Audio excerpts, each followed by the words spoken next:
Voilà, bien-aimés, je vous propose, après donc l'enseignement introductif que nous avons eu la semaine dernière sur la dimension culturelle du mariage, avec ce qu'on appelle le mariage traditionnel ou coutumier, donc la dimension proprement, on va dire, naturelle du mariage, nous allons aborder sa dimension, on va dire religieuse, pour parler au sens large du terme, et chrétienne du mariage. On va amorcer ce soir, si vous voulez bien, le sens chrétien du mariage. Il a ses racines dans l'Ancien Testament, dans le livre de la Genèse, que nous méditerons. Le Christ reprend cet enseignement de la Genèse pour nous en montrer le caractère spécifiquement chrétien. Donc, l'enseignement de ce soir a pour titre, comme l'intitulé l'indique sur votre programme, « L'homme quittera son père et sa mère ». Et je peux vous assurer que ce n'est pas une petite affaire, mes amis. Ce n'est pas si évident que ça de quitter son père et sa mère. Parce que vous avez des parents qui continuent de vivre dans les ménages. Il y a des chrétiens dans le coin ici. De temps en temps, on les retrouve même durablement. Ils sont juges, arbitres, partis, ils sont décideurs, ils sont, comment dire, la maman des fois c'est l'épouse du fils, et des fois le papa c'est l'époux de la fille, donc c'est compliqué. Hein? Donc à un moment il faut que ça devienne chrétien. L'homme doit réellement quitter son père et sa mère, et faire en sorte que sa femme quitte aussi son père et sa mère, c'est-à-dire qu'il l'épouse. Allô? Qu'il l'épouse. Ça veut dire que le mariage, à un moment, c'est le mariage entre deux personnes. Il y a la dimension familiale, des alliances familiales dans le mariage coutumier, comme nous l'avons vu la dernière fois. Mais le mariage n'est pas, on le dit de manière impropre, n'est pas le mariage de deux familles. Le mariage, c'est le mariage de deux individus. On n'a jamais contracté de mariage pour deux familles. C'est un pur mensonge, mais on le dit, hein, on le dit couramment. Non, il y a des alliances familiales, ça veut dire qu'il y a un accueil réciproque des familles, mais il n'y a pas, excusez-moi, de mariage entre deux familles. Ça n'existe pas. On nous a bourré le crâne pendant trop longtemps avec ça, on va peut-être faire un peu de nettoyage. Allô? Amen. Merci mes amis pour cet acquiescement. Donc l'homme quittera son père et sa mère, c'est ce que nous allons voir ce soir. Le premier point de notre échange portera sur ce que j'appelle l'anthropologie biblique. Le mot est compliqué, mais bon, des fois quand même il faut évoluer aussi dans sa vie. On ne peut pas rester dans le sous-développement intellectuel. Allô? Amen. Donc apprendre un nouveau mot, de toute façon, ça ne fait de mal à personne. Donc anthropos en grec, ça veut dire l'homme. C'est en fait l'homme dans le plan de Dieu. L'homme biblique, l'homme selon la Bible. D'accord? Le discours sur l'homme, c'est pour ça qu'il y a anthropologie, le discours sur l'homme du point de vue de Dieu. Autrement dit, pour nous qui sommes dans ce cours, c'est comment Dieu envisage l'union de l'homme et de la femme. Bien aimé, de temps en temps, c'est important de s'arrêter et de dire « Seigneur, qu'est-ce que toi tu penses un peu de cette affaire-là » Parce que nous sommes, autant que nous sommes ici, tous très influencés par la mentalité de ce siècle, comme dit l'apôtre Paul. On est tous un peu, vous savez, il y en a qui pensent qu'ils réagissent bien, ils font comme le copain fait. Mais il se trouve simplement que le copain, ton copain là, le gars avec qui tu bosses, lui n'est pas chrétien. Vous n'avez pas les mêmes valeurs, vous n'avez pas la même vision de l'homme, vous n'avez pas la même vision du mariage et du sens du mariage. Donc, de temps en temps, il faut peut-être revenir à Dieu et demander à Dieu, Seigneur, comment est-ce que toi tu as envisagé les choses depuis le commencement? Et c'est ce que Jésus va nous rappeler tout à l'heure dans Matthieu 19. Au commencement, il n'en était pas ainsi. Donc il nous faut revenir au Seigneur. Donc le premier point, ça va être l'anthropologie biblique. Le deuxième point, un homme pour une femme. Bien aimé, nous allons poser les bases bibliques, religieuses, chrétiennes, de la monogamie. Parce que vous voyez, on ne va pas chipoter sur le régime dans lequel vous allez vous marier. Allô? Peut-être qu'il y en avait qui ont quelques plans supplémentaires, des bouées de sauvetage ou un parachute. Il n'y a pas de parachute. Allô? Pas de parachute. Donc, peut-être qu'il y en a qui voulaient envisager un homme pour plusieurs femmes, mais c'est pas dans le coin. Ici, on traite ça autrement. Donc, un homme pour une femme. Et puis, on fait un troisième et dernier point, la sacramentalité du mariage. Comment est-ce qu'une institution naturelle qui repose sur la loi naturelle, comment est-ce que le Christ en fait une réalité sacrée? On va voir comment le Christ institue bibliquement le sacrement du mariage. Parce qu'il y en a qui disent « Ouais, mais mon père, de toute façon, il n'y a pas de différence entre nous et les autres. » Oh si, oh que si. Oh que si. Le mariage dont il va être question tout à l'heure, qui est celui auquel vous aspirez, est un mariage indissoluble. Le mot est compliqué, hein? Ça veut dire que c'est un mariage pour toujours, pour la vie. D'accord? Ce n'est pas un mariage pour un temps. Comme je le dirais, mais je le dirai souvent ici, on ne se marie pas pour divorcer. Si vous avez l'intention de divorcer, ne vous mariez pas. Il y a des chrétiens dans le coin? Amen. Ne vous sentez donc pas obligé de vous marier. Mais si vous vous embarquez dans cette affaire-là, on part pour l'éternité. Hein? Allô? Amen. Ça veut dire, bien aimé, là on ne badine plus là. Il y en a qui avaient l'intention de badiner, on ne badine pas avec ça. C'est une affaire très très sérieuse, très sérieuse. Donc voilà, je vous propose donc que nous puissions ce soir, sur la base de la parole de Dieu, trouver donc les fondements à la fois bibliques et d'anthropologie biblique du mariage chrétien. Nous allons donc commencer avec le premier point, anthropologie biblique.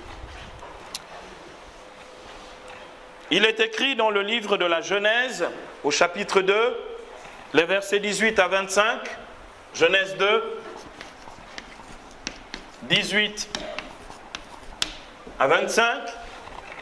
Je vais m'appesantir sur les versets 21 et 24. La parole de Dieu nous dit ceci. Le Seigneur dit, « Il n'est pas bon que l'homme soit seul. Il faut que je lui fasse une aide qui lui soit assortie. »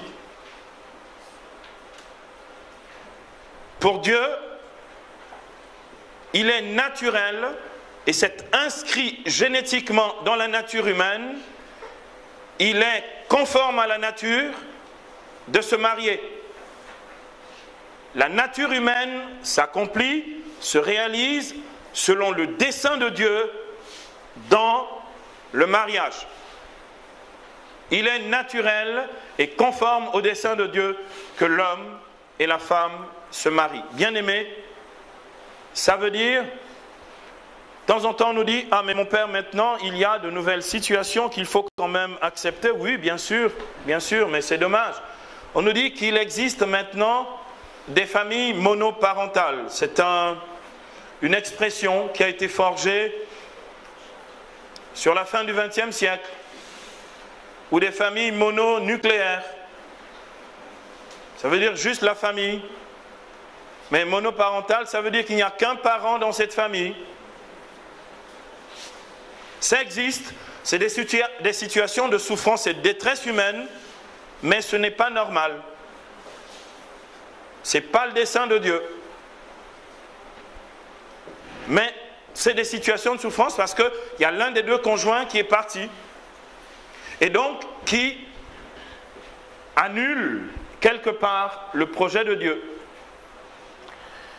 Donc, Dieu dit, si Dieu dit il n'est pas bon que l'homme soit seul, ça veut dire que Dieu dit qu'il est absolument bon et excellent que l'homme et la femme se marient, hein, parce que tel est son dessein.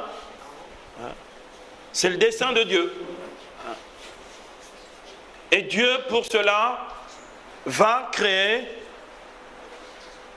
un être semblable à l'homme. Autrement dit, le texte biblique ici dit une aide qui lui soit assortie. On va y revenir. Le Seigneur modela encore sur du sol toutes les bêtes sauvages et tous les oiseaux du ciel et les amena à l'homme pour voir comment celui-ci les appellerait. Donc il y a tout un défilé que je ne vais pas vous lire ici. Dieu veut donner une aide à l'homme. Et pour l'instant, dans le jardin d'Éden, il n'y a qu'Adam. Et les êtres vivants défilent devant Adam. Ils sont tous magnifiques, tous excellents. Les oiseaux du ciel, les reptiles, les biches, tout ce que l'on veut, tout ce qu'il y a dans la nature. L'homme dit c'est magnifique, mais je ne trouve pas mon compte. Et là, l'Écriture déclare ici, donc je saute quelques versets. Il est écrit au verset 21, à partir donc du verset 21, alors le Seigneur Dieu fit tomber sur l'homme une torpeur, il s'endormit, il prit une de ses côtes et refermant la chair à sa place, puis de la côte qu'il avait tirée de l'homme, le Seigneur Dieu façonna une femme et la mena à l'homme. Alors celui-ci s'écria, pour le coup, c'est l'os de mes os et la chair de ma chair, celle-ci sera appelée femme, car elle fut tirée de l'homme, celle-ci. C'est pourquoi, commente le passage de l'Écriture au verset 24, c'est pourquoi l'homme quitte son père et sa mère et s'attache à sa femme et ils deviennent une seule chair. Verset 25, or, tous deux étaient nus, l'homme et sa femme, et ils n'avaient pas honte l'un devant l'autre. Voici comment Dieu crée l'homme et un complément qui est une aide a sorti à l'homme, c'est-à-dire la femme. Un complément, pourquoi? Non pas un complément parce qu'il manque quelque chose à l'homme. Un complément pour que la nature humaine soit complète. La nature humaine et l'humanité est complète dans sa réalité à la fois masculine et féminine.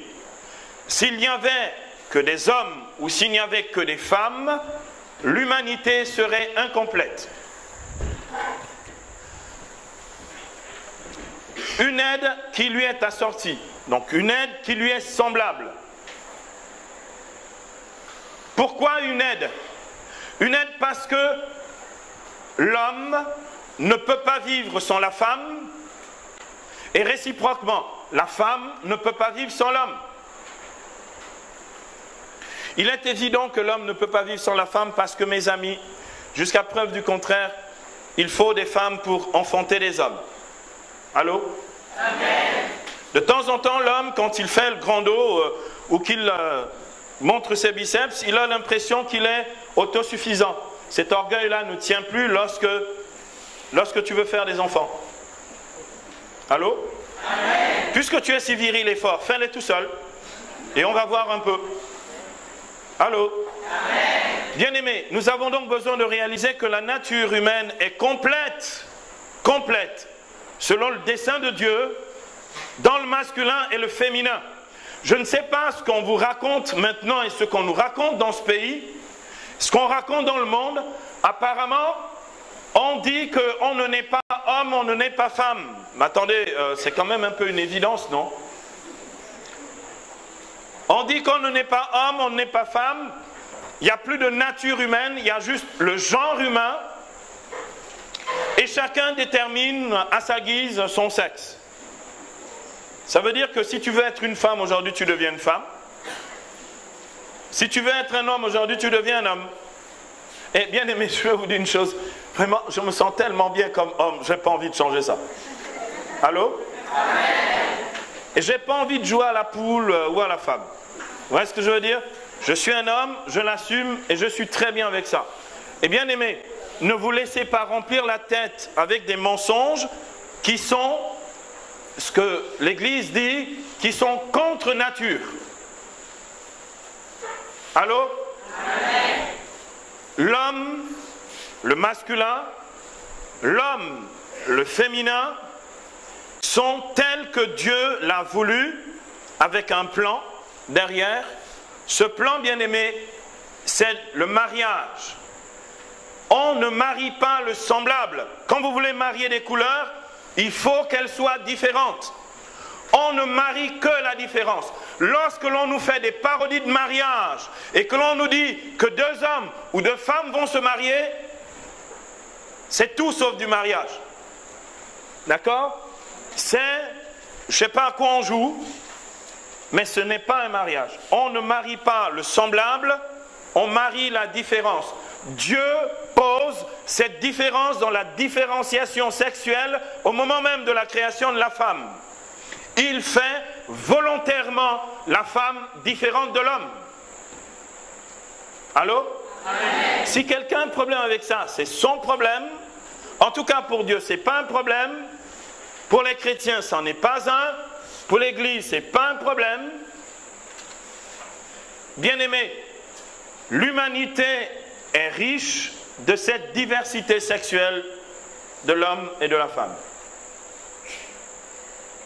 D'ailleurs, lorsque le Seigneur achève l'œuvre de sa création, Dieu vit que tout cela était, non, très bon.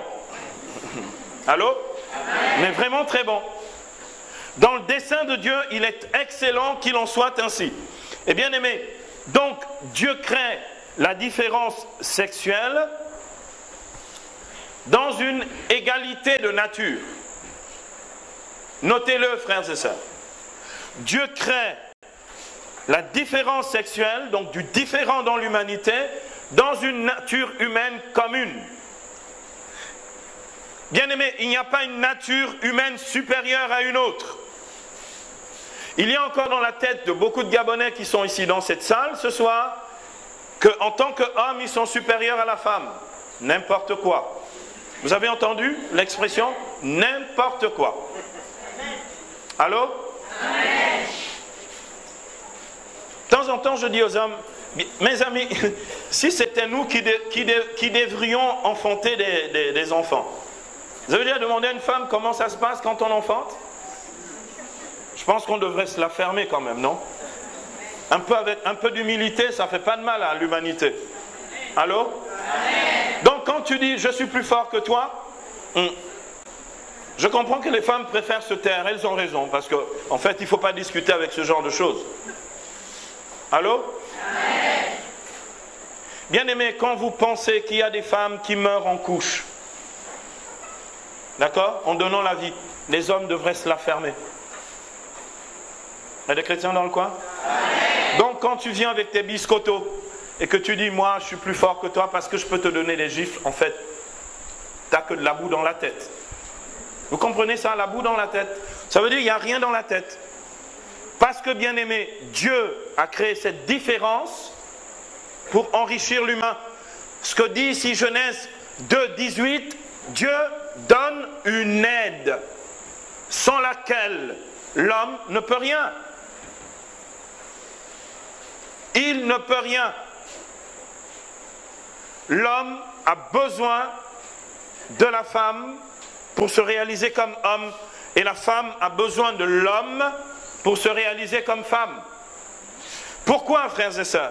Regardez, moi, j'assume pleinement ma masculinité, le fait que je sois un homme masculin, d'accord? Lorsque j'ai l'altérité en face de moi, une femme me dit vraiment qui je suis. C'est pourquoi, un jour, je donne cours ici le dimanche, hein, j'enseigne la Bible ici le dimanche, à une classe aussi, 2 classes pleines comme celle-ci. En fait, c'est une classe divisée en 2. Et je citais ce passage de la Genèse, lorsqu'on étudiait la Genèse, je disais, il n'est pas bon que l'homme soit seul. Et quelqu'un qui était assis dans le coin a dit, même le prêtre. Je dis, absolument, mon ami.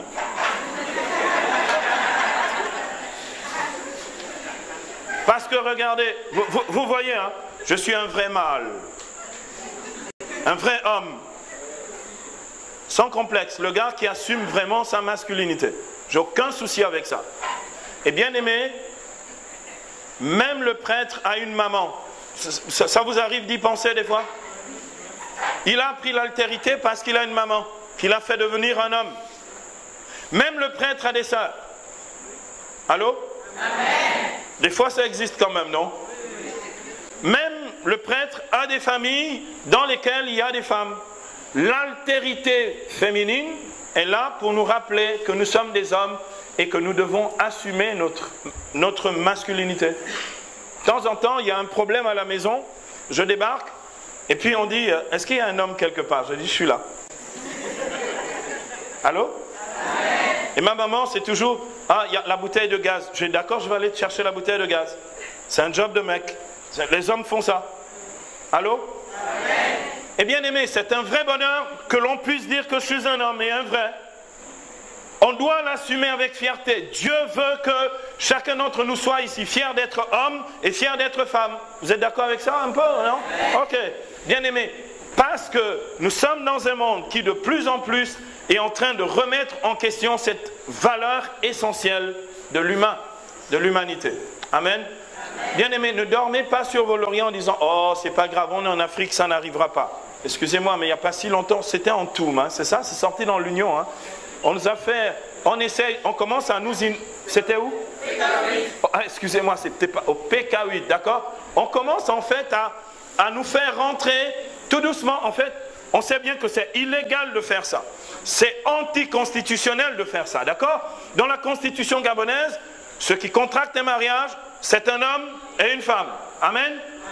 Gloire à Dieu pour ça. Et bien aimé, on commence à nous faire croire que ça peut être possible au Gabon. On ne se battra contre personne. Hein. Moi, je ne sortirai pas pour aller manifester contre ça.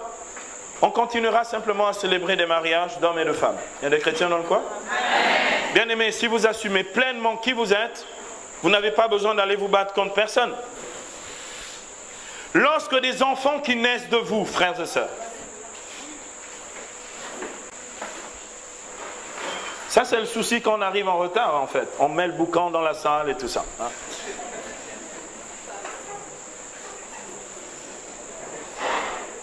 C'est mon jour de bonheur et de gentillesse.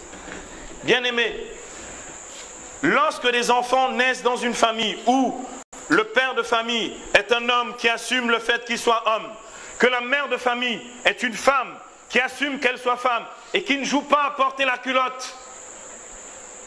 Allô? Parce qu'il y a des femmes ici, il suffit que je les regarde, elles portent la culotte. Elles se croient plus masculin que le masculin. Mais depuis quand? Mais ça sort d'où? Mais qui a inventé ça? Oh, mais mon mari, il est un peu mou. Donc moi, je suis dur.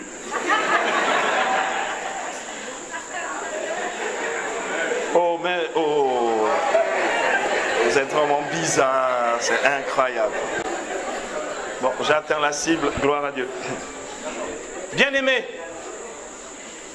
l'homme ne peut pas se substituer à la femme. Et la femme ne peut pas se substituer à l'homme. Si vous aviez ce projet-là, vous vous plantez complètement. Vous avez des femmes, alors, elles ont été un peu en France. De temps en temps, on va chez les Blancs. Elles ont été en France et elles sont revenues et disent, là-bas, apparemment, l'homme doit aussi faire le ménage et faire la cuisine. Mais, attendez, il n'y a pas de problème. Le problème, c'est que tout d'un coup, tu montes un mouvement syndical à l'intérieur du couple. Il y a des femmes syndicalistes qui montent le syndicat à l'intérieur du couple en disant « mais on est égaux ». Mais bien sûr, personne n'a jamais contesté l'égalité de nature. Tu ne vas pas asservir ton mari pour être la femme du foyer tout d'un coup parce que tu as besoin de te sentir, je ne sais pas quoi. En fait, tu n'es même plus femme puisque tu veux qu'il se sente femme comme toi. Allô? Bien aimé, on assiste à des aberrations absolument incroyables. Qu'il y ait une entraide dans le couple, qu'il y ait de la réciprocité dans les services, on en parlera tout au long de cette formation, mais ce n'est pas un problème. Mais tu ne peux pas transformer ton mari à être une espèce de, je sais pas, mais aussi le tablier, ça fait un peu jupette, d'accord? Mais n'importe quoi. Mais c'est du grand n'importe quoi. Messieurs, c'est un homme qui vous parle. Rentrons en résistance. Voilà, voilà. Rentrons en résistance.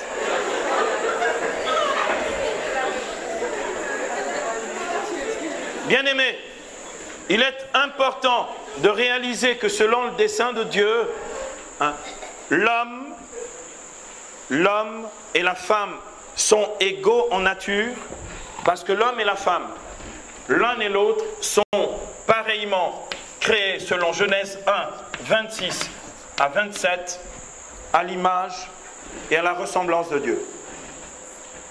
Quand tu malmènes ta femme, tu malmènes Dieu et son image. Quand tu malmènes ton homme, tu malmènes Dieu et son image.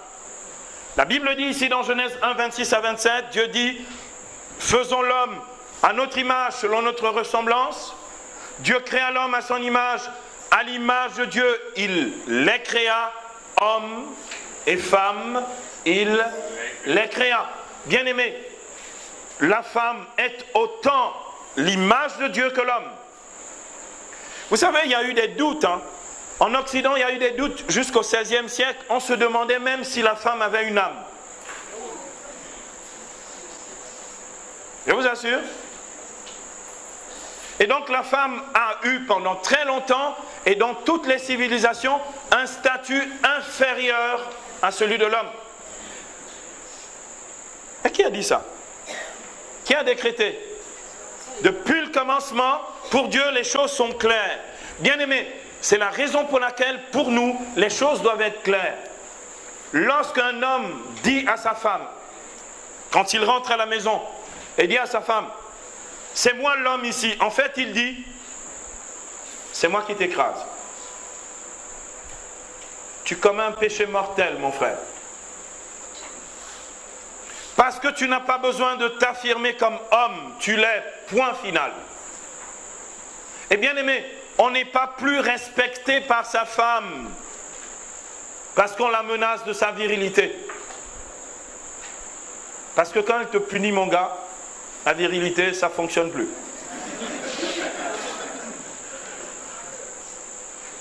Parce que c'est la femme qui te fait être viril, sinon zéro. Or, en latin, vir viris, c'est l'homme, le masculin, l'homme qui assume pleinement sa masculinité. Mais vous savez bien aimé, c'est comme dans la vie ordinaire. Ce n'est pas parce que j'écrase les autres que j'existe. Je n'ai pas besoin d'écraser les autres. J'existe parce que je suis qui je suis. Point final. Je ne peux pas, tu ne seras pas plus homme, plus respecté par ta femme parce qu'elle te craint. Oh, mon mari est un homme sévère. On s'en fiche des maris sévères. On n'en a rien à faire des maris sévères. Quand il amarre, mais qu'il amarre le visage s'il veut, on n'en a rien à faire de ça. Il aura plus de rides, c'est son problème. Bien-aimé, on n'a pas besoin d'imposer qui l'on est, on a juste besoin d'assumer qui l'on est. Notez-le. Assume le fait que tu sois homme et assume le fait que tu sois femme. Et bien aimé, assumez-le en le vivant pleinement, mais assumez-le aussi en étant de temps en temps un peu fier de qui vous êtes. On va le voir dans un instant. Bien aimé, cette différenciation sexuelle nous montre une chose essentielle. Le statut du texte que nous venons de lire, de Genèse 2, ce texte est un texte symbolique. C'est un texte plein de symboles. Dieu fait tomber l'homme dans un sommeil mystérieux. Regardez, Dieu ne fait pas ça, ce n'est pas de la chirurgie. Non, il y a quand même un peu d'anesthésie. On ne peut pas faire ça comme ça, à cœur ouvert, comme ça. Donc, Dieu fait tomber l'homme dans un sommeil mystérieux. Une espèce d'anesthésie. Vous savez pourquoi? Vous allez savoir pourquoi, bien-aimés. Parce que Dieu seul a le secret de la femme. Donc, lorsque l'homme prétend en disant... Oui, on est depuis longtemps ensemble, je te connais. Mais tu connais rien. Bien-aimé, je vous assure, c'est quand les drames arrivent, j'ai entendu des gens dire, je dormais avec elle là depuis longtemps, je dormais avec lui depuis longtemps, je croyais le connaître. Il y a des chrétiens dans le coin ici? Parce qu'on ne connaît jamais vraiment personne. La femme n'était pas au moment de la création d'Adam, et Adam dors pendant que Dieu crée, Ève. Allô? Amen. On ne connaît personne. C'est de la prétention orgueilleuse. On ne connaît personne. On découvre son mari tout au long de sa vie. On découvre sa femme tout au long de sa vie. Et tant mieux comme ça. Pourquoi? Pour que le mariage ne soit pas une réalité monotone. Il y a des chrétiens dans le coin ici. Amen. Pourquoi? Dieu le fait exprès. Pour que tu n'aies pas de mainmise et d'emprise sur ton conjoint ou ta conjointe.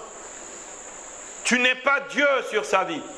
Il y a des hommes là qui règnent comme des petits dieux sur leur famille et leurs épouses. Tu n'es pas Dieu. Tu n'es qu'une créature. Je peux t'assurer. Regarde ce que ta femme t'a apporté depuis que tu la connais. Il t'a stabilisé. Il t'a donné une vraie stature d'homme.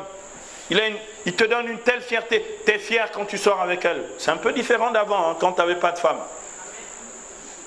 Elle rehausse quelque chose de ta dignité. Elle te donne une vraie grandeur d'homme.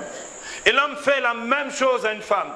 Vous comprenez pourquoi de temps en temps, il y a des femmes qui ne veulent pas. Il y a plein qui ne se marient pas dans Libreville pour une seule raison. Il leur faut un homme qui a un nom. Madame Intel. L'histoire de Madame Intel a fait qu'il y en a qui meurent vieilles sans mari. Je vous assure, authentique, on est à Libreville, non? Non, celui-là, il est un peu pas un tel. Il est quelqu'un. Je veux un tel. Il se trouve qu'un tel est déjà marié. Tu peux pas... Il n'y a pas de négociation possible.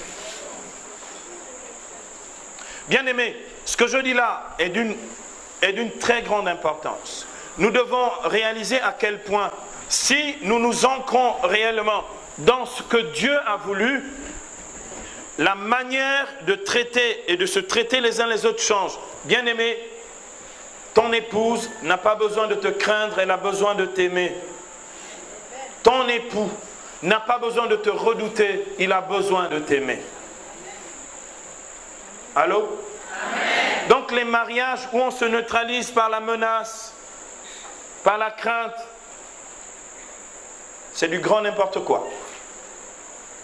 En fait, c'est des mariages stériles. C'est des mariages où on crée soi-même les conditions de son propre malheur. Donc, il est important de réaliser que Dieu fait tomber Adam dans un sommeil mystérieux et, bien aimé, chose extraordinaire,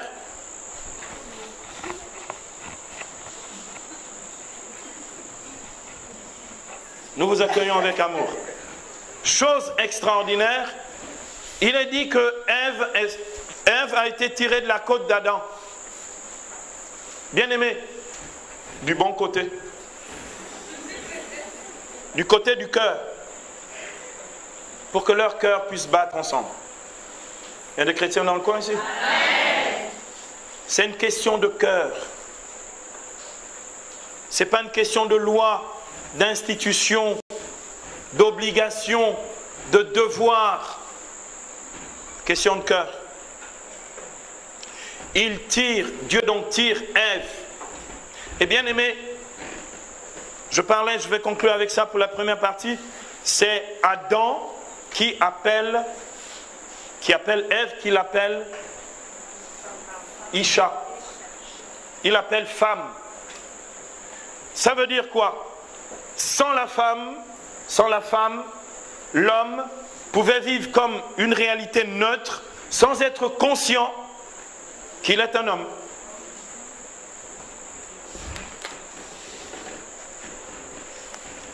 La femme devient la conscience du masculin. Et le masculin devient la conscience du féminin. Ça veut dire je réalise tout d'un coup qui je suis parce que j'ai de la différence en face de moi. Bien-aimés, maintenez cette différence. Je connais des couples qui ont commencé dans des relations, vous savez, fusionnelles. Comme on dit en Côte d'Ivoire, mon pied, ton pied. Ces relations fusionnelles se sont transformées en relations de jalousie. Ah, je vous assure, Ça pourrit un couple. Hein. Après, la jalousie a mis en place un mécanisme de suspicion, on se soupçonne. Et bien aimé, c'est l'enfer dans un couple. Parce que personne ne respire. Pourquoi tu respires comme ça?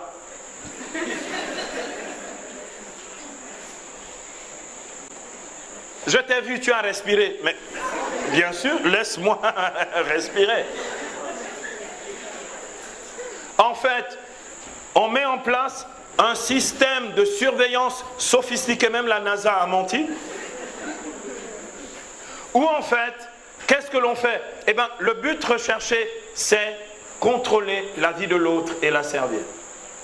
Bien aimé, nous le verrons. Sans réelle liberté, il n'y a pas d'amour. Et sans amour, il n'y a pas de sacrement de mariage dans l'Église catholique. Bien-aimés, je vous renvoie, je vous laisse examiner vos relations aujourd'hui. Vous êtes tous des cheminants, je vous laisse examiner vos relations.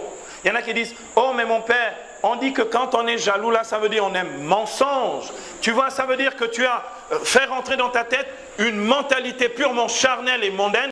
Tu penses comme les gens du monde. En fait, ils n'ont pas Dieu dans leur vie. Le seul système qu'ils ont pour se contrôler les uns les autres, c'est la jalousie. Est-ce qu'ils sont plus heureux? Ils ne sont pas heureux. Donc, c'est un très mauvais système. Bien-aimés, si vous maintenez l'altérité, la distance, si vous faites, et retenez-le, c'est ma conclusion de cette première partie. Bien-aimés, si vous faites exister l'autre, allô? Amen. Vous vous souvenez, lorsque on rencontre son futur mari, on a envie de mettre l'autre à l'honneur. Non, vous avez oublié. Oh, c'est pas si loin. Bien aimé, on veut mettre l'autre à l'honneur. On donne même des noms. Elle est devenue ma princesse. Donc ça veut dire que tu te crois prince toi-même. Ça veut dire on met l'autre à l'honneur. On donne de la valeur, de l'importance à l'autre. C'est le temps où on dit encore s'il te plaît. Parce que le s'il te plaît là, il disparaît de la circulation à un moment. Ah, va me chercher ça. Mais dis au moins s'il te plaît. Ah, va là-bas. Oh, en fait, c'est pas chrétien de dire va là-bas. C'est un péché mortel. C'est le deuxième de la soirée. Bien-aimés, ce premier point sur l'altérité, qui est une richesse, pose les bases de la chose suivante. Bien-aimés, vous êtes égaux en nature. Il y a une égalité de nature et il y a une différence sexuelle qui vous fait différent l'un de l'autre.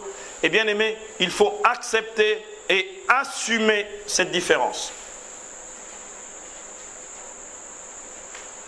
Il y a un auteur américain, un ancien moine, qui a quitté la vie monastique, mais qui a une sagesse de l'humain absolument extraordinaire. Il s'appelle John Gray.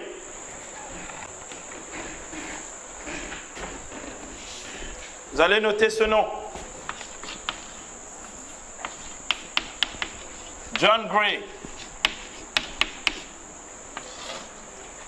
Il a écrit une série de livres où à chaque fois, il appelle Ish et Isha, Mars et Vénus. D'accord? Il a écrit un livre, un best-seller, qui s'est vendu à des millions d'exemplaires, intitulé « Les hommes viennent de Mars et les femmes de Vénus ». C'est-à-dire un peu de deux planètes différentes. Tout le monde est au courant. Tout le monde sait que l'homme est différent de la femme et que la femme est différente de l'homme. Mais c'est quand même assez incroyable. Dans un couple, quel qu'il soit, chrétien ou pas, on veut toujours faire l'autre à son image et à sa ressemblance. Il n'y a que Dieu qui fait ça. Il n'y a que Dieu qui nous a fait à son image. Tu ne peux pas faire que ta femme soit tellement toi que quand tu te lèves le matin, tu te donnes un coup ici, tu tapes ta femme. Comme disait mon ami, nous sommes une seule chair. Quand je gratte, elle gratte, je la gratte aussi. Bien-aimé, John Gray dit, je pose juste ça, mais on aura l'occasion de revenir pendant toute cette formation. Bien-aimés, de quoi a besoin un homme? Quelle est la seule chose? Bien-aimés, vous pouvez monter, descendre, tourner, revenir. Un homme a besoin d'une seule chose. Mesdames, entendez-le, future épouse ou épouse déjà un peu, demi-épouse depuis un moment, dans des situations particulières.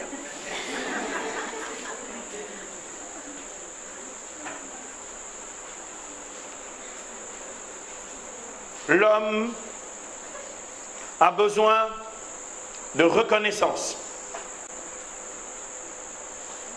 Je vous assure, c'est tout. Ne me demandez pas plus. Il n'a besoin de rien. L'homme a besoin de reconnaissance. Regarde, quand ton mari a fait quelque chose de bien et que tu lui dis chérie ou le nom que tu veux, parce que chacun ses petits noms d'oiseaux. Tu lui dis vraiment là, tu es mon homme. Juste ça, sans commentaire. Il va bien dormir demain, il va bien se réveiller. Il va aller être performant au boulot. Bien-aimé, l'homme a besoin de reconnaissance. L'homme a besoin que sa femme, lorsqu'elle pose son regard sur lui, dise que c'est un grand homme. Mesdames, faites ça. Faites sentir à vos hommes que ce sont de grands hommes. Allô? Amen. La Vierge Marie a passé tout son temps, jusqu'à la mort de Joseph, à faire sentir à Joseph que c'était un grand homme. L'homme a besoin de reconnaissance. Bien-aimé, il n'y a rien à faire. L'homme a besoin de se sentir vraiment reconnu, valorisé. Or, mesdames, vous perdez vos âmes. Et des fois, ils partent même lorsque vous les rabaissez. Tu rabaisses un homme, tu produis ce qu'on... Tu vas jusqu'à... Pour un homme, c'est l'émasculer. Ça veut dire que tu fais en sorte qu'il ne se sente plus homme. C'est là qu'il commence à taper dur pour que tu sentes par les mains qu'il est encore viril. Donc ne pousse pas la chose jusque là-bas. Oh, mon père, il m'a encore frappé. Ah, tu as cherché.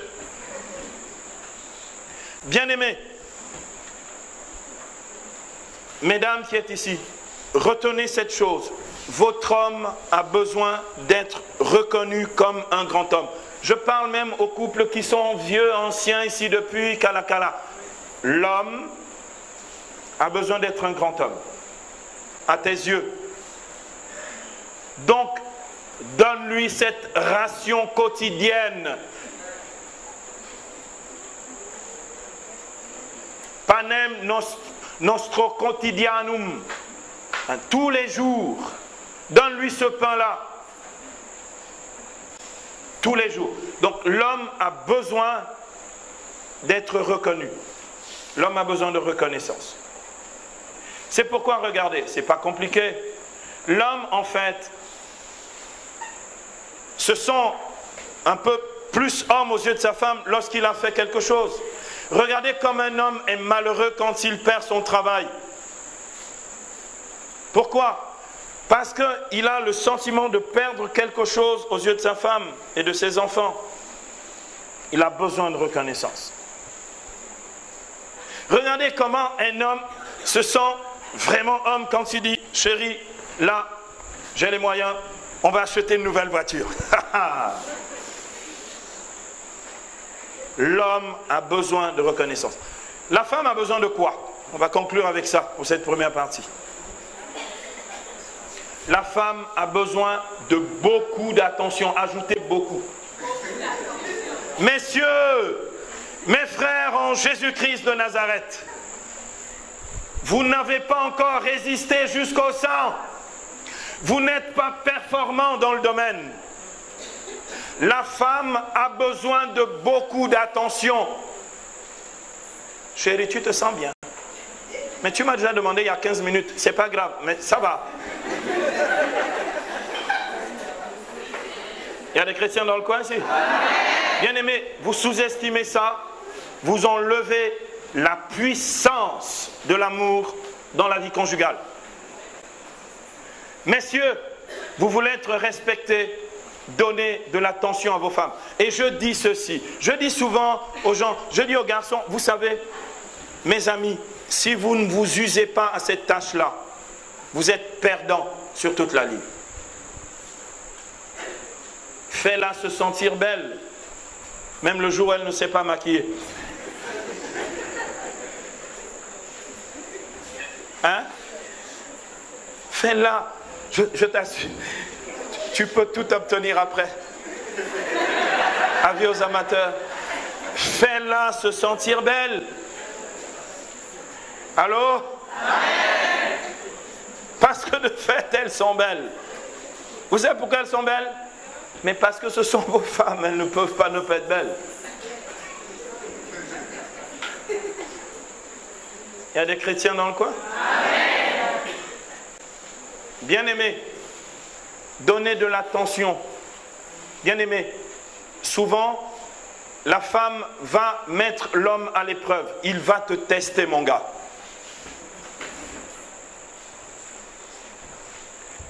Lorsque la femme commence à dire à son mari, je croyais que tu avais vu. Ça veut dire que tu n'as pas vu. Ça veut dire, mon gars, tu es tellement dans ton cerveau, tu es tellement dans tes préoccupations, en fait, qu'elles ne comptent pas pour toi. Bien-aimé, il y a des gens qui ont divorcé pour ça. Elle s'est dit, mais qu'est-ce que je fais avec un gars comme ça? En fait, je ne compte pas pour lui. Il m'utilise. Je suis un objet pour lui quand il a besoin. En fait, moi comme personne, je ne compte pas pour lui. Il y a des chrétiens dans le coin encore ici. L'homme a besoin de reconnaissance, la femme a besoin d'attention, de beaucoup d'attention. Oui, mais mon père, mais la dernière fois, je lui ai déjà offert ceci, et elle s'en fiche de ce que tu offres. Je vous assure. L'homme dit, mais on vient de changer le four. J'ai fait réparer le... On s'en fiche de ton four, mon gars.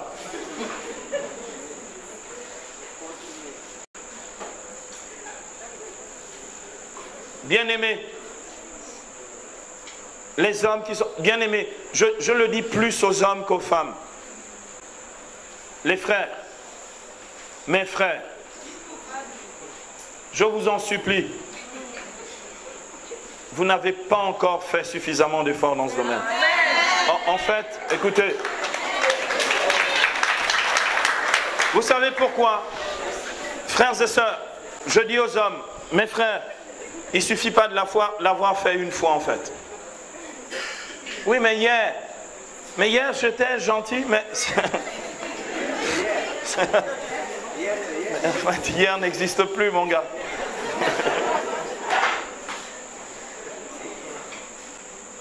Bien-aimés, les hommes qui êtes ici, mes frères, devenez inventifs, soyez performants, donnez-vous des conseils les uns aux autres, soutenez-vous les gars.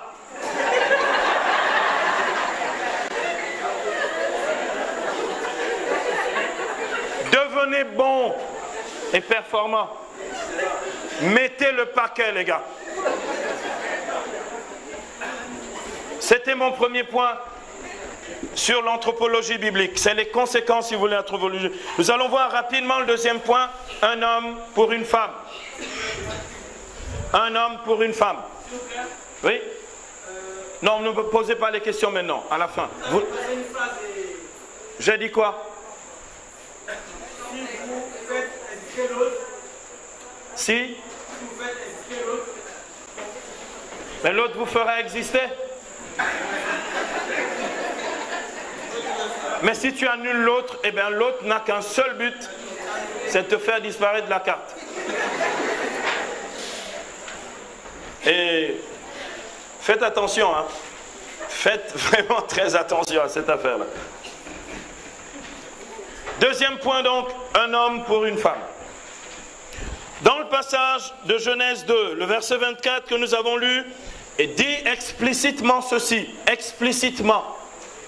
Donc clairement, c'est pourquoi, conséquence de cette anthropologie, c'est pourquoi, dans le plan de Dieu, l'homme quitte son père et sa mère et s'attache à ses femmes. Ok, à sa femme. D'accord? Bien-aimé, un homme pour une femme. Une femme. Dimanche dernier, nous avons eu l'évangile de la Samaritaine, non? Du chapitre 4 de Jean. D'accord? À un moment, Jésus pose une question à cette femme. Elle commençait à bégayer à ce moment-là. Hein? C'est les versets 16 à 18. Jean 4, 16 à 18. Jésus lui dit, va appeler ton mari, pas tes maris. Jésus sait quand même. Il est Dieu. Va appeler ton mari. Cette femme dit, Seigneur, je n'ai pas de mari. Comme disait un de mes amis, il m'a dit ça hier, il me dit, en fait, elle avait pris le mari de l'autre.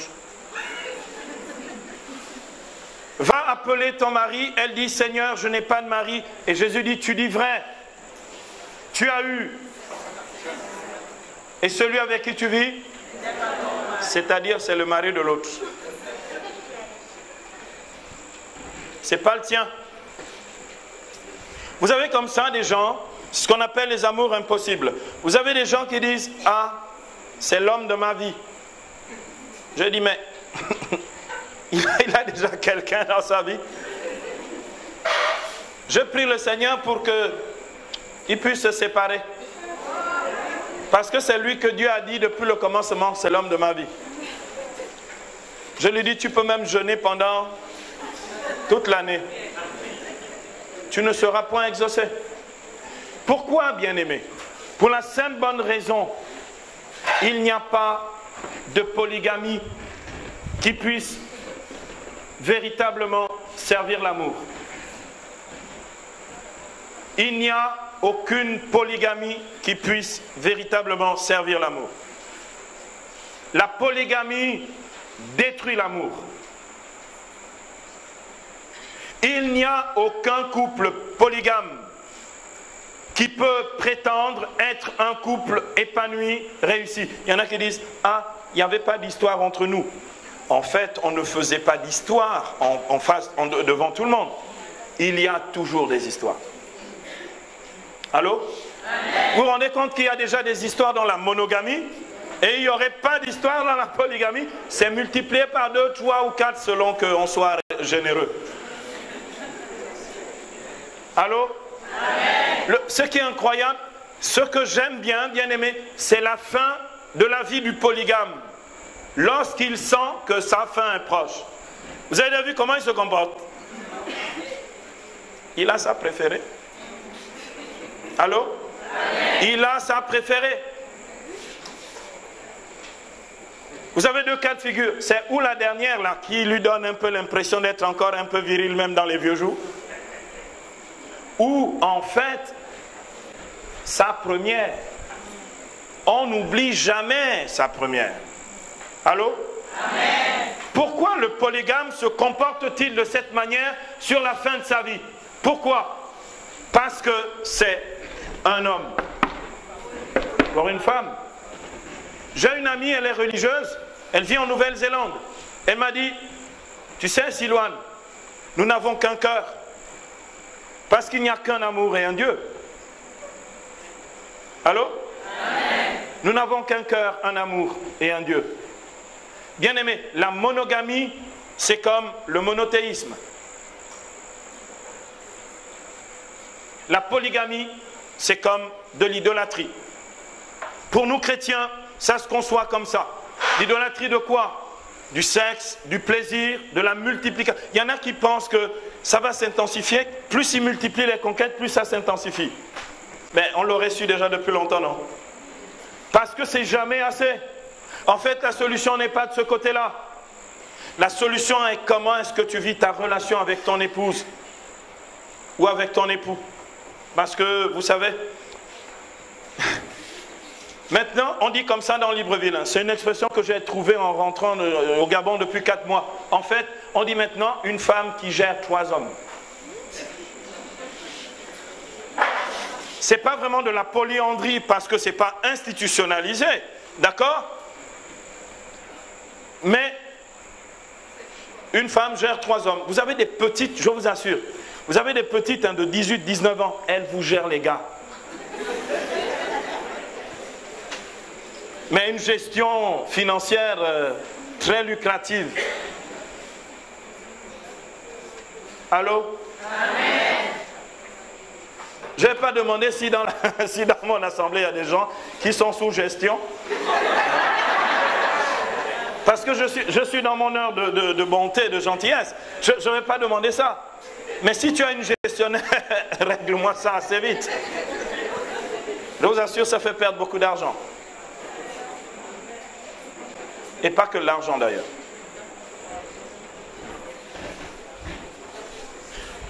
Bien-aimé, Dieu, dans l'origine de ce qu'il a voulu pour l'homme et la femme, et c'est incontestable parce que c'est Dieu, et bien-aimé, vous pouvez dire tout ce que vous voulez. Dieu a dit, Genèse 2:24, l'homme quitte son père et sa mère et s'attache à sa femme. On va maintenant régler la question des autres femmes. Bien aimé, les autres femmes, ça peut être ta maman. Elle n'a pas sa place dans le couple. Les autres femmes, ça peut être, oh tes sœurs, tu en as toujours une qui a dit qu'elle a décidé de gérer ton couple. Parce qu'elle commence par te dire, mais pourquoi tu as pris celle-là? C'est pas celle-là que je voulais. On t'a rien demandé. Je veux dire, est-ce que c'est toi qui vas épouser? Et elle s'impose, elle s'interpose. Messieurs, les hommes qui êtes ici, réglez ça au plus vite. Allô? Amen. Parce que c'est une forme de polygamie qui n'a pas à être dans le couple chrétien. Ta maman ne fait pas partie. En fait, ce n'est pas un couple à 3, 4 ou à 5.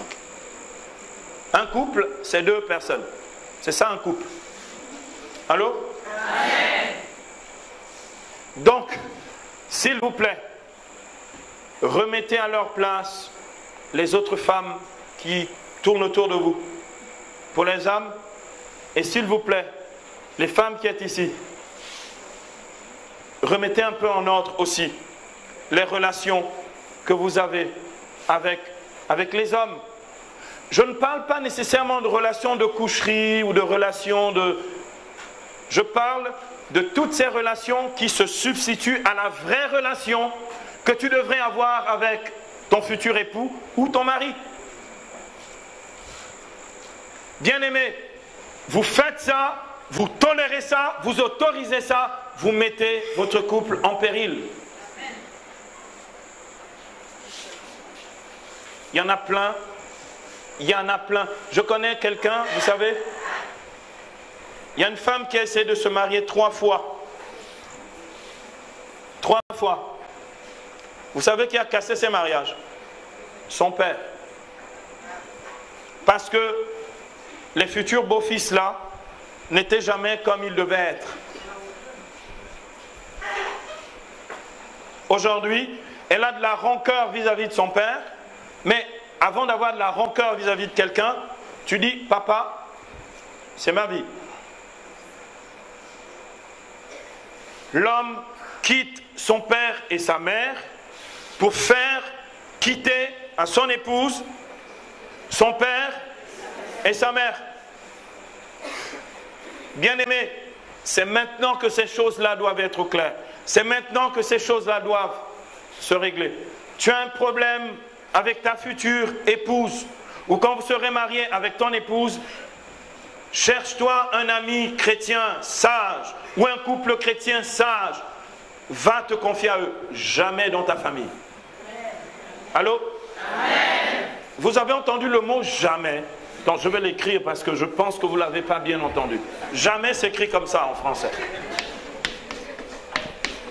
Vous voyez? C'est comme ça en fait, jamais. Jamais s'écrit comme ça. Vous savez ce que veut dire jamais? Vous savez ce que ça veut dire? En fait, jamais veut dire jamais. C'est ça sa signification. Bien-aimés, donc, jamais vos histoires conjugales, le début de votre histoire, bien-aimés, je vais beaucoup plus loin. Je parle aux plus jeunes qui êtes ici, qui vous préparez, s'il vous plaît, jeunes gens, soyez discrets vis-à-vis de vos parents et de vos familles. Allô? Amen. Vous ne parlerez de votre affaire que quand elle sera ficelée. Soyez très discrets. Et j'ai des raisons de le dire, je n'ai pas le temps de le développer, mais j'aurai l'occasion de le faire ici. Soyez très discrets. Nous sommes en territoire païen. Nous sommes chez les païens. Allô? Amen. Oh, je ne sais pas, ça marchait pourtant très bien. Depuis que je suis allé voir l'oncle, ça ne marche plus. Ah oui, d'accord, on est en territoire païen. Allô? Amen. Ok. Bien aimé, donc, le deuxième point, on aura l'occasion de développer cet aspect de la monogamie tout au long de votre formation. Mais retenez bien, selon Genèse 2:24, Dieu pose pour l'homme et la femme cette réalité essentielle qui fait que l'amour est un amour vrai, authentique, dans lequel on ne triche pas.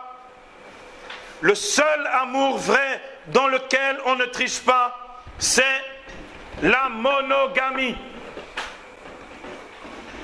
Un homme pour une femme et une femme... J'ai pas entendu en fait. Une femme pour... Merci mesdames. Dernier point à présent. La sacramentalité du mariage.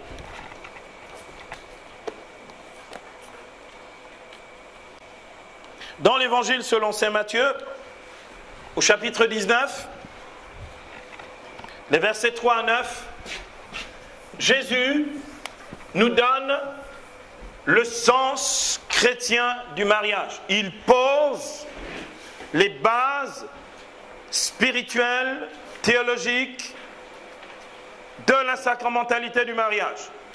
Il fait qu'une réalité purement naturelle, fondée sur la loi naturelle, comme je vous l'ai dit la dernière fois, pour se marier, il n'y a pas besoin d'être chrétien. Il est naturel de se marier.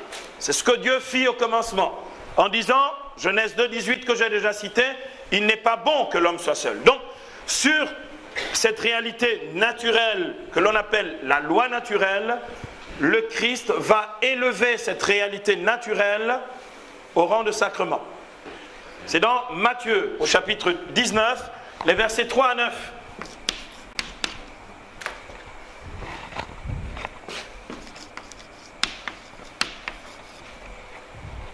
Matthieu 19, versets 3 à 9.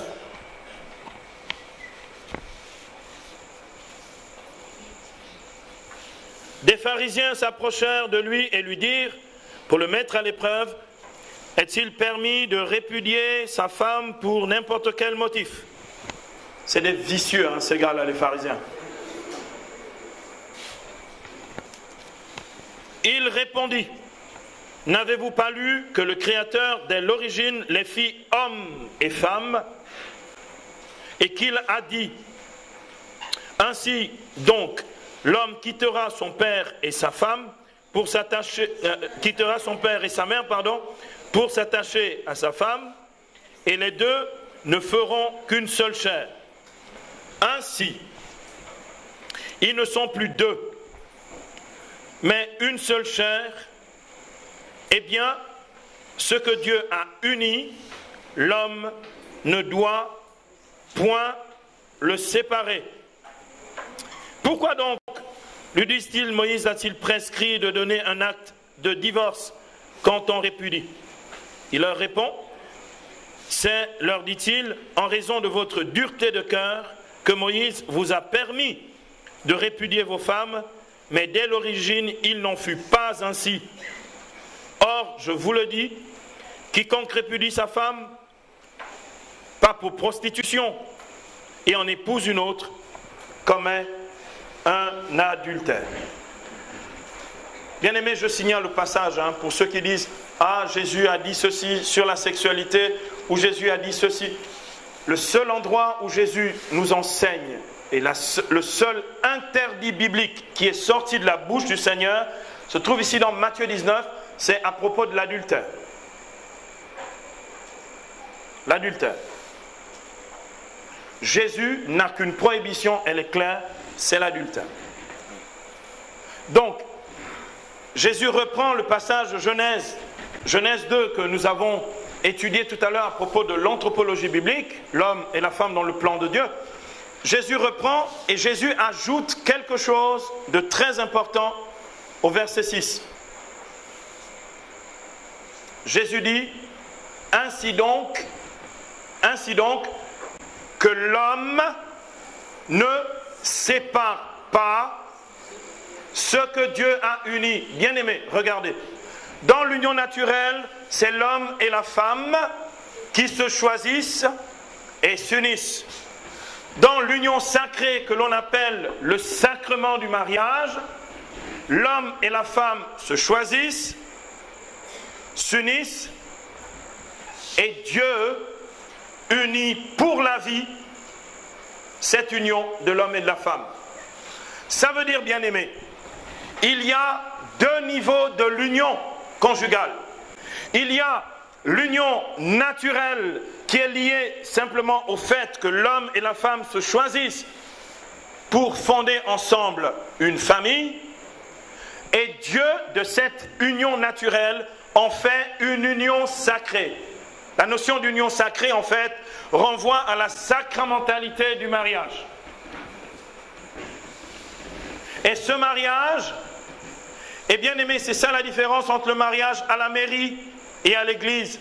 À la mairie, on va te demander, oh, si tu peux, on va te demander la fidélité. Mais vraiment, si tu peux, mon frère.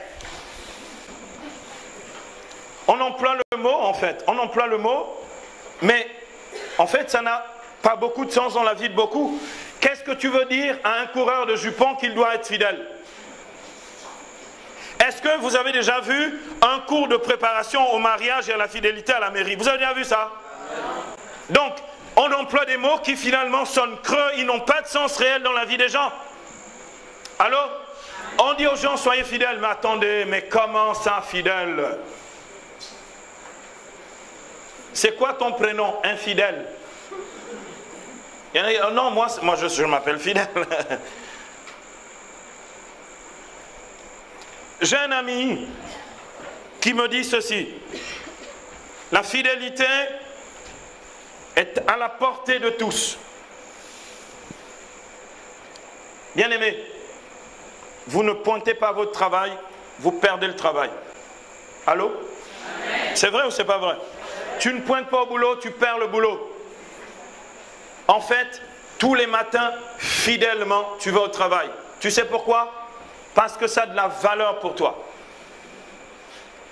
Si ta femme a de la valeur à tes yeux, si ton homme a vraiment de la valeur à tes yeux, tu te pointes, tu ne sèches pas.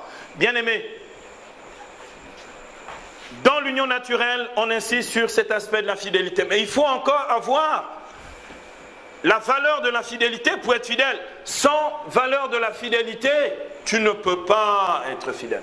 Je reviendrai là-dessus quand je vous enseignerai la théologie du mariage. Nous reviendrons là-dessus en détail.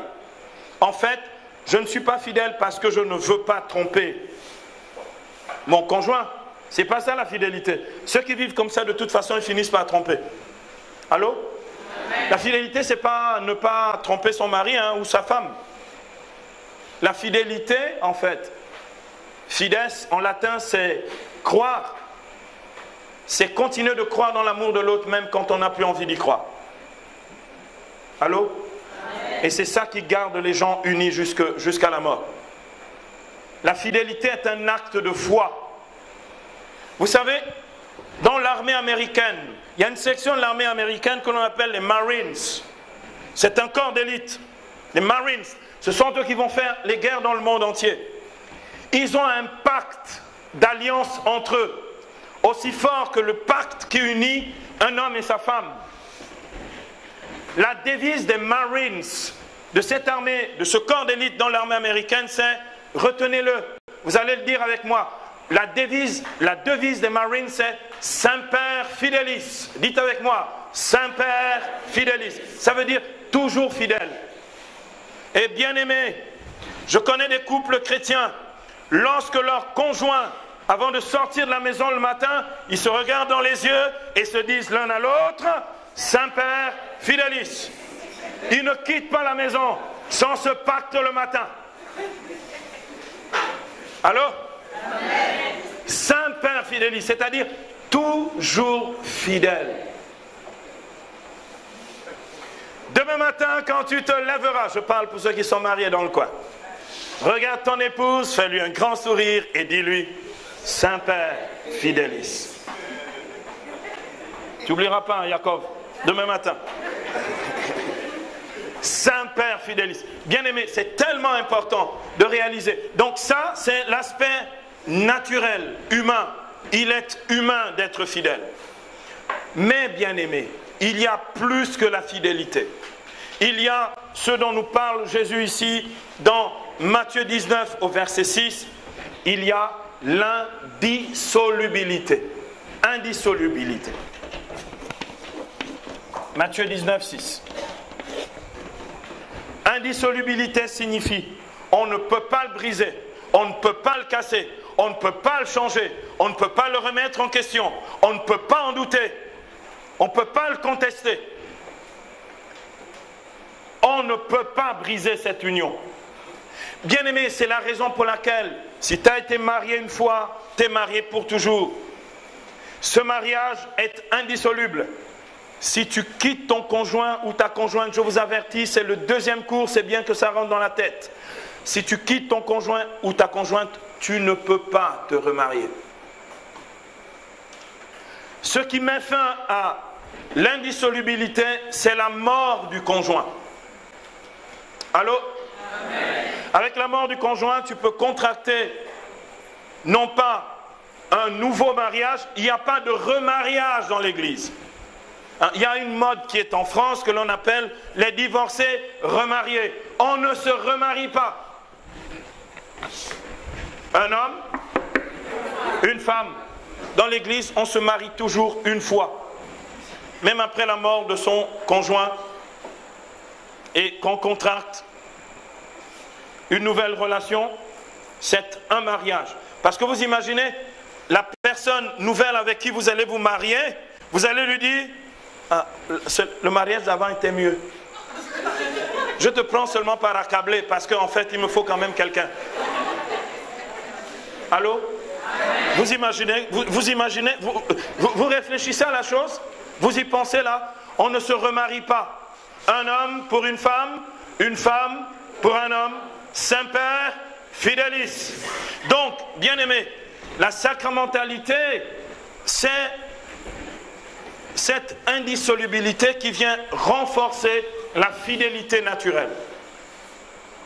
Bien-aimé, ça veut dire, vous ne trouvez pas cette affaire-là sur le marché. Ça ne se vend pas en bolo, je vous assure. Ça ne court pas les rues. L'indissolubilité n'est possible que lorsque c'est Dieu, comme dit l'Écriture, qui unit l'homme et la femme, désormais que l'homme ne sépare pas ce que Dieu a uni. Ça veut dire que quand tu touches à ça, tu touches à Dieu directement. Bien-aimés, c'est tellement important pour nous, je vais m'arrêter ici, c'est tellement important pour nous de réaliser à quel point l'affaire dans laquelle vous vous embarquez est une affaire très sérieuse. Très sérieuse. Et bien aimé, c'est tellement sérieux que vous avez ces 3 mois pour remettre de l'ordre dans vos conceptions du mariage. C'est tellement sérieux que je vous encourage, bien-aimés, je vous encourage, je vous supplie, ne jouez pas les gens qui savent déjà, vous ne savez rien, je vous assure. Vous ne savez rien. Nous ne savons rien. Ne dites pas, oui, mais bon, j'ai vu mon tonton se marier et tout. Mais excuse-moi, tu ne connais pas les galères du tonton dans son mariage. Il y a des chrétiens dans le coin? Bien-aimé, un homme pour une femme, un mariage, toujours un. Et ce n'est pas reproductible. Ce n'est pas, il n'y a pas de mariage pareil sur la terre. oh, j'ai envie de faire comme papa et maman. Ça ne marche pas. Le problème, quand tu vas faire comme papa et maman, tu vas imposer à ton conjoint ou à ta conjointe les coutumes, les mentalités, les manières de faire. Elle t'a dit qu'elle voulait vivre comme ton papa et ta maman. Allô? Amen. Je vous ai déjà dit, laisse papa et maman.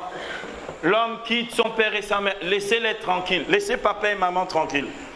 Hein? Laissez-les vivre leur retraite en paix. Hein? Bien-aimés, je tenais à partager ces choses avec vous pour vous dire que Dieu prend très au sérieux votre démarche et le Seigneur vous engage à en faire autant. Amen.